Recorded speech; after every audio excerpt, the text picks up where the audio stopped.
జకయా త్వరగా దిగవాయా, ఈరోజు నేను నీ ఇంట్లో ఉండాల్సి ఉంది అంటే, నా ఇంట్లో నువ్వెందుకు ఉంటావు, ఎట్లుంటావులే ప్రభు అనలా. త్వరగా దిగి ఆయనను చేర్చుకొని అనుంది. లూకాసు వార్త 19వ అధ్యాయం. ఇంటికి పోయినాక చూసుకోండి. అక్కడేమన్నాడో తెలుసా? ఇంకా యేసు ప్రభుని ఇంట్లో నీకు లోపలికి తీసుకెళ్ళాడో లేదో కూడా తెలియదు. ఇంటికి ఆహ్వానించాడు, రా ప్రభువా అని. అక్కడ ఏమని రాయబడిందో తెలుసా? యేసు ప్రభు ఏమన్నాడో తెలుసా? ఈ ఇంటికి రక్షణ వచ్చిందన్నాడు. ఆహ్వానించింది జక్కయ్య, యేసయ్య అన్నాడు ఈ ఇంటికి రక్షణ వచ్చిందన్నాడు. యేసు ప్రభు ఎప్పుడైతే పిలిచాడో అప్పటిదాకా ధనాపేక్షతో నిండిపోయి ఉన్నాడు జక్కయ్య. డబ్బు పిచ్చి, ఎవడెట్ట సస్తే నాకెందుకు, నా డబ్బు నాకు కట్టాలా అని టైపోడు. ఎప్పుడైతే జక్కయ్య దిగిరా యేసుప్రభుని చూడాలని పొట్టోడు జనాల్లో ఉంటే యేసుప్రభు చూపందకపోతే ఆయన ఏ దారి గుండా వస్తాడో చూసి ఆ దారిలో ఒక చెట్టు చూసుకొని, ఆ మేడి చెట్టు ఒకటి చూసుకొని దాని మీద ఎక్కి కూర్చున్నాడు యేసుప్రభుని చూడాలని. ఊరు మొత్తం తిడతారు ఆయన్ని, జక్కయ్యని, పాపాత్ముడు, జాలి దయ లేనోడు, ముక్కు బిండి వసూలు చేస్తాడు, డబ్బు పిచ్చోడని. యేసుప్రభు వారు ఆ జక్కయ్య దగ్గరికి వెళ్ళి, జక్కయ్య యాడికి వచ్చాను అనుకున్నా, నీ ఇంటికేనాయా, దా త్వరగా దిగిరా, ఈరోజు నేను నీ ఇంట్లో ఉండాల్సింది అన్నాడు. ఊరు మొత్తంలో చెడిపోయినండి నేను, నా ఇంటికి నువ్వు రావటం ఏంటి? మరి అంతేగా, రోగం గలవానికి వైద్యుడు అవసరం కానీ ఆరోగ్యవంతులకు వైద్యుడు ఎందుకు? నేను రోగుల్ని స్వస్థపరచాలని వచ్చాను, ఆరోగ్యవంతుల్ని కాదు. వీళ్ళందరూ ఆరోగ్యవంతులు అనుకుంటున్నారు, నువ్వేమో నేను రోగిని అని అనుకుంటున్నావు. నీ స్థితి ఏందో నీకు తెలుసు. అలా తమ స్థితి తమకు అర్థమైన వాళ్ళకి నేను అందుబాటులోకి వస్తాను. తమ స్థితి తనకు అర్థమైనోడికి నేను అందుబాటులోకి వస్తాను. నీ స్థితి నీకు అర్థమైంది కదా, నేను నీ ఇంటికి వచ్చేదా. అప్పటిదాకా అతని హృదయంలో కరడగట్టుకుపోయి ఉన్న ధనాపేక్ష అనేది ఒక దెబ్బతో ఖాళీ అయిపోయింది. ఏమన్నాడో తెలుసా? ప్రభువా, నా ఆస్తిలో సగం అమ్మి బీదలకు ఇస్తాను, మిగతా సగం నేను ఏమని వద్దానైనా అన్యాయముగా దేనైనా తీసుకునేలా అతనికి 4 అంతలు మరలా చెల్లింతునని ప్రభువుతో చెప్పాను. చూడండి, ఖాళీగా ఉన్న వాటిని నింపటమే కాదు, నిండి ఉన్న వాటిని ఖాళీ చేయటం కూడా తెలుసు యేసయ్యకి. జక్కయ్య హృదయంలో నిండి ఉన్నటువంటి ఆ ధనాపేక్షను ఖాళీ చేపించి నిత్య జీవపు సారాన్ని నింపాడు. అప్పటిదాకా ఊరు మొత్తంలో చెడిపోయినోడు అన్న ఒక్క జక్కయ్య యేసు ప్రభు ఎంటర్ అవటంతో ఆ పేరు తిరగబడిపోయింది. ఊరు మొత్తంలో అట్టంటోళ్ళు లేడు, ఏందంటావు, ఏంది ఆస్తి మొత్తం సగం బేదలకి ఇచ్చాడు, సగం ఏమో తీసుకున్నోడికి 4 అంతలు ఇచ్చాడు. నిజంగా మారాడు, ఊరు మొత్తం అట్టంటోళ్ళు లేడు అనిపించుకున్నాడు. ఎంతసేపు యేసయ్యకి జీవితాలు తిరగేయటం. అప్పటిదాకా తిట్లు తిన్నావు నువ్వు, నిన్ను జనం పొగిడేటట్టు చేస్తాడు ఆయన. అప్పటిదాకా నిందల పాలయ్యావా, నిన్ను ఘనత పొందేటట్టు చేస్తాడు ఆయన. అప్పటిదాకా జక్కని తిట్టారుగా, మంచోడు కాదు, చెడిపోయినోడు, డబ్బు పిచ్చోడని. జక్కయ్య ఈ మాట అన్న తర్వాత ఏమని ఉంటారు? పిత్తరిపోయి ఉంటారు. ఊరు మొత్తంలో పెద్ద మనిషి అయిపోయాడు ఒక దెబ్బకి జక్కయ్య. ఎందుకు? తనలో ఉన్న ధనాపేక్షను ఖాళీ చేసి, ఖాళీ పాత్రగా తను తాను ప్రభువుకు అప్పగించుకున్నందున ఒక ధన్యకరమైన చరిత్ర జక్కయ్యకు దక్కింది. ఈరోజు ఇక్కడ కూర్చున్న మీ అందరితో ప్రేమగా చెప్తున్నాను నేను, మీ జీవితాల్లోనికి, మీ పరిస్థితుల్లోనికి, మీ ప్రయాసల్లోనికి, మీ ప్రాంతాల్లోనికి నా తండ్రిని ఆహ్వానించండి, నా యేసయ్యని ఆహ్వానించండి. మీ ప్రతి పరిస్థితిలోనికి ఆహ్వానించండి. మీరు సమస్యను ఎదుర్కొంటున్నారా, నలుగురు మోకాళ్ళేసి ఆ ప్రార్థనలోకి ఆహ్వానించండి. తంబుర సితార నాదముతో క్రీస్తును వేడగరండి, ఇద్దరు ముగ్గురు కూడిన చోట ఉంటానని నా స్వామియే. తంబుర సితార నాదముతో క్రీస్తును వేడగరండి, ఇద్దరు ముగ్గురు కూడిన చోట ఉంటానని నా స్వామియే.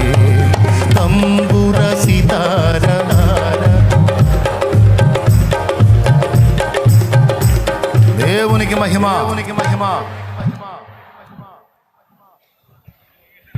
ఎంతమంది యేసయ్యను ఆహ్వానించగోరుతున్నారు? జీవితాల్లోనికి, కుటుంబాల్లోనికి పిలవండి. యేసయ్యని రాయ్యా నా ప్రభువా నా జీవితంలో. సమాజాల్లోకి పిలవండి. కలిగి ఉన్నవాళ్ళు, సంపత్తు కలిగి ఉన్నవాళ్ళు, సమృద్ధి కలిగి ఉన్నవాళ్ళు, 4 స్థలాలు కలిగి ఉన్నవాడు, ఒక స్థలం కేటాయించండి దేవునికి. ఒక ప్రాంతం కేటాయించండి, ఒక ప్రదేశం కేటాయించండి. పెళ్లి చేసుకుంటే పెడతావుగా కోట్లు, జబ్బు వస్తే పెడతావుగా లక్షల కోట్లు. యేసు ప్రభువుకి అంత స్థలమి నా ఇంటికి అడుగుతున్నానా?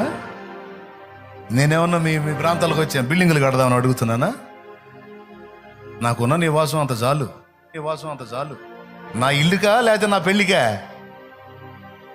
యేసు ప్రభు నీ ప్రాంతంలోనికి రావడానికి, నీ సమాజంలోనికి రావడానికి, నీ ప్రదేశంలోకి రావడానికి అంత స్థానం, అంత మాత్రం యేసయ్య కోసం తెగించలేని భక్తే? విశ్వాసమా? సిగ్గుపడదాం, మారు మనసు పొందుదాం, మన జీవితాల్లోకి ఆహ్వానిద్దాం, మన ప్రాంతాల్లోకి ఆహ్వానిద్దాం. ఖాళీ పాత్రలను సమృద్ధితో నింపాడు, ఖాళీ దోణెల్ని సమృద్ధితో నింపాడు. ఖాళీ అయిపోయిన శరీరాన్ని మళ్ళా జీవాత్మతో నింపాడు.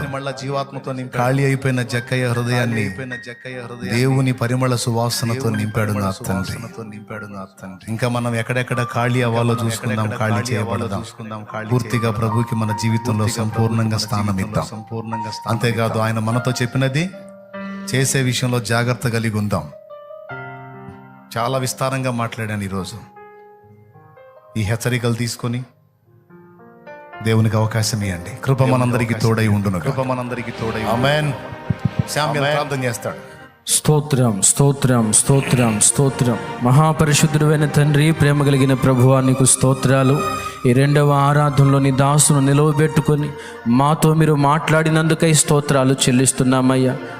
దేవా, మీరు మాతో చెప్పిన పనులన్నీ కూడా మేము చేయడానికి సహాయం చేయండి. ఆయన మీతో చెప్పినది చేయుడని మీరు సెలవిచ్చినట్లుగా ఏ విషయాలు మేము సరిచేయబడాలో, ఏ విషయాలు మేము దిద్దుకోవాలో ఆ విషయాలన్నింటిలో మేము సరి చేసుకుని ముందుకు సాగడానికి సహాయం చేయండి. కుటుంబంలో ఎలా నడుచుకోవాలో, సమాజంలో ఎలా నడుచుకోవాలో, ఎక్కడ ఎలా నడుచుకోవాలో మీరు మాకు నేర్పించినందుకు స్తోత్రాలు. దేవా, ఈ రోజు నుంచి మేము ఖాళీ అయ్యి మా కుటుంబాల్లోనికి, జీవితాల్లోనికి, సమాజాల్లోనికి నిన్ను ఆహ్వానిస్తూ ఉన్నాం ప్రభువా. ఎంతమంది అయితే ఈ తీర్మానం చేస్తూ ఉన్నారో వారి కుటుంబాల్లో మీరు అడుగు పెట్టండి నాయన, వారి జీవితాల్లో మీరు అడుగు పెట్టండి ప్రభువా. మీరు అడుగు పెడుతూ ఉండగా వారి జీవితాల్లో ఉన్న సమస్త శోధనలు తొలగిపోవును గాక, బలహీనతలు తొలగిపోవును గాక, దారిద్ర్యము తొలగిపోవును గాక ప్రభువా. నువ్వు అడుగు పెట్టి జీవితాలను బాగు చేయండి అయ్యా, కుటుంబాలను బాగు చేయండి అయ్యా. సమాజంలో ఉన్న చీకటి తొలగిపోవునట్లుగా ప్రతి ప్రాంతంలో మీరు అడుగు పెట్టండి ప్రభువా. అయ్యా, ప్రతి ప్రాంతంలో నీకు స్థలము దొరకాలయ్యా. మారుమూల గ్రామాల్లో, జిల్లాల్లో, రాష్ట్రాల్లో, దేశాల్లో, అన్ని ప్రాంతాల్లో నీకు స్థలాలు దొరకాలి తండ్రి. నీ నామము ప్రతి ప్రాంతంలో ఊరేగించబడాలి. నీకు స్తోత్రాలు చెల్లిస్తున్నాం. దీని కొరకు నడుము గడుతూ ఉండగా గొప్ప కార్యాలు జరిగించండి అయ్యా. అన్ని స్థలాల్లో నీకు స్థలము దొరకాలయ్యా. కృప చూపించి సహాయం చేయండి అయ్యా. మా జీవితాల్లో ప్రభువా నిన్ను ఆహ్వానించుకొని మేలులు పొందడానికి, దీవెనలు పొందడానికి, సమృద్ధి పొందడానికి కృప దయచేయమని ఈ మాటలు మా హృదయాల్లో ముద్రింపజేసి సహాయము చేయమని కృతజ్ఞతాస్తుతులు చెల్లిస్తూ యేసు నామములోనే ప్రార్థిస్తూ ఉన్నాము తండ్రి. ఆమేన్. పరలోకమందున్న మా తండ్రి, నీ నామం పరిశుద్ధపరచబడును గాక, నీ రాజ్యం మాకు వచ్చు గాక, నీ చిత్తం పరలోకమందు నెరవేర్చినట్లు భూమి అందు నెరవేరును గాక. మాకు కావలసిన అనుదిన ఆహారము నేడు మాకు దయచే.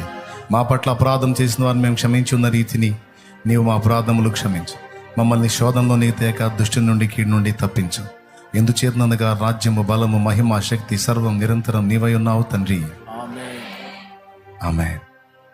బిడ్డల విశ్వాసంతో తెచ్చిన నూనె నీ శక్తితో నింపి రోగులైన వారికి ఆ నూనె రాసి ప్రార్థించినప్పుడు రోగపు వాసన, మరణపు వాసన వారి నుండి తొలగిపోయి వారు స్వస్థ చిత్తులగుదురుగాక. నీ బిడ్డలందరూ కూడా నిన్ను కలిగిన వారై, నిన్ను నింపుకున్న వారై, వారు ఎవరిని దర్శిస్తారో, ఏ ఇంట అడుగు పెడతారో, ఎవరితో మాట్లాడతారో వారు మారిపోవాలి ప్రభువా. ఆమేన్. మా బిడ్డలందరినీ బలపరచండి, నీ సన్నిధితో మమ్మల్ని నింపండి. నింపండి. మేము ఎక్కడ నలుగురి మధ్య కూర్చున్నా సరే అక్కడ నీ సన్నిధి వారు అనుభవించేటట్టు చేయండి. స్తోత్రం. కృప మాకు ఇవ్వమని. తిరుగు ప్రయాణాల్లో తోడై ఉండి ఎవరు ఎక్కడ ఏ కీడులో పడకుండా రోగులుగా ఇక్కడికి వచ్చిన వాళ్ళు స్వస్థత పొంది ఆరోగ్యవంతులై తిరిగి వెళ్ళాలి. ఆమేన్. వారు పోవచ్చు ఉండగా శుద్ధులైరి అని రాయబడినట్లుగా వీరు వెళ్ళుచూ ఉండగా వారికి అర్థం కావాలి వారి రోగాలు తగ్గిపోయినట్లు, ఆమేన్. వారికి అర్థం కావాలి వారి వ్యాధులు వారిని వదిలేసినట్టు, వారికి అర్థం కావాలి వారిని పీడించే దయ్యాలు వదిలిపోయినట్టు, వారికి అర్థం కావాలి వారి మీద పనిచేసే మంత్రశక్తులు నిర్వీర్యమైపోయినట్లు, వారికి అర్థం కావాలి వారి బంధకాలు తెగిపోయినట్లు, వారికి అర్థం కావాలి శాపము వారి మీద నుండి తొలగిపోయినట్లు, వారికి అర్థం కావాలి వారికి స్వస్థత కలిగినట్లు కార్యము చేయి. సాక్ష్యములతో నెక్స్ట్ వీక్ మళ్ళీ వాళ్ళని నడిపించమని యేసు నామములో వేడుచున్నాం తండ్రి. ఆమేన్.